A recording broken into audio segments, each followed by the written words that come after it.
Margaret Thatcher, Margaret Thatcher, Margaret Thatcher, Margaret Thatcher, Margaret Thatcher, Margaret Thatcher, Margaret Thatcher, Margaret Thatcher.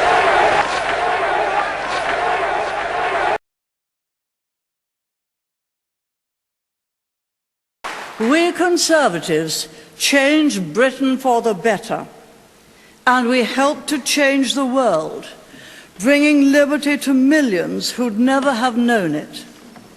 Moreover, let's admit it, we've changed our opponents, at least on the surface, and so made them electable, and that's tough.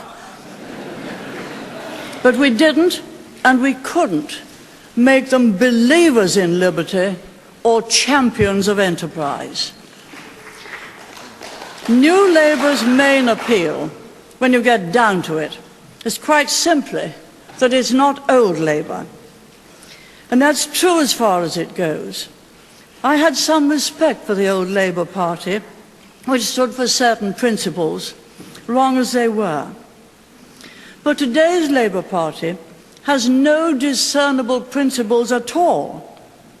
It is rootless, empty, and artificial.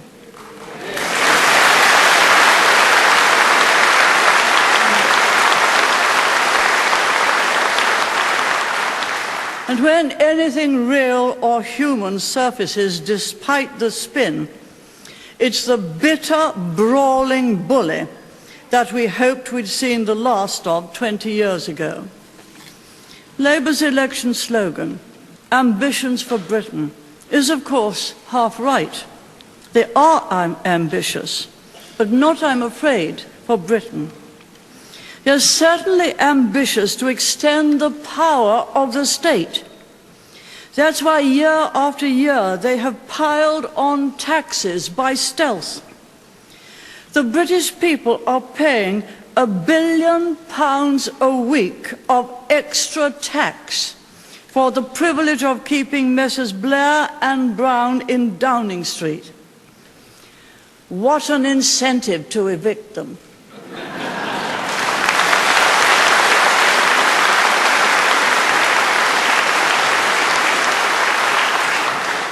Labour are also ambitious to draw more and more people into dependency, diminishing liberty, throttling choice.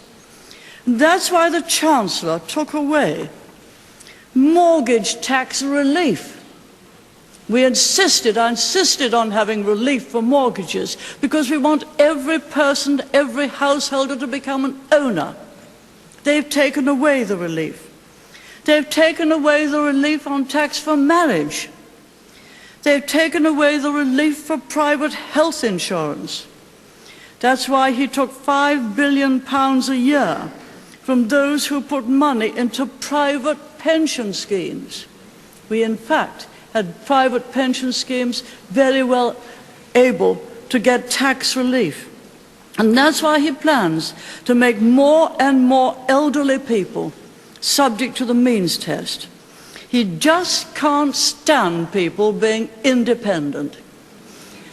Notice he'll say he didn't take down the top rate of tax. No, he took away the tax, he increased the tax by stealth, by steadily taking away the reliefs from which most of us benefited if we wish to hire our own, if we wish to buy our own houses, or in fact to look after our own health.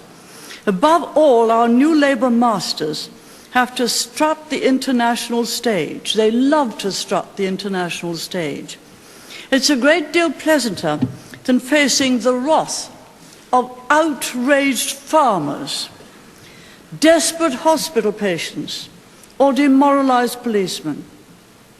Mr. Blair says he wants to lead in Europe, but the price of that is that he's expected to lead Britain by the nose into the single currency, and he's prepared to do it. I would never be prepared to give up our own currency.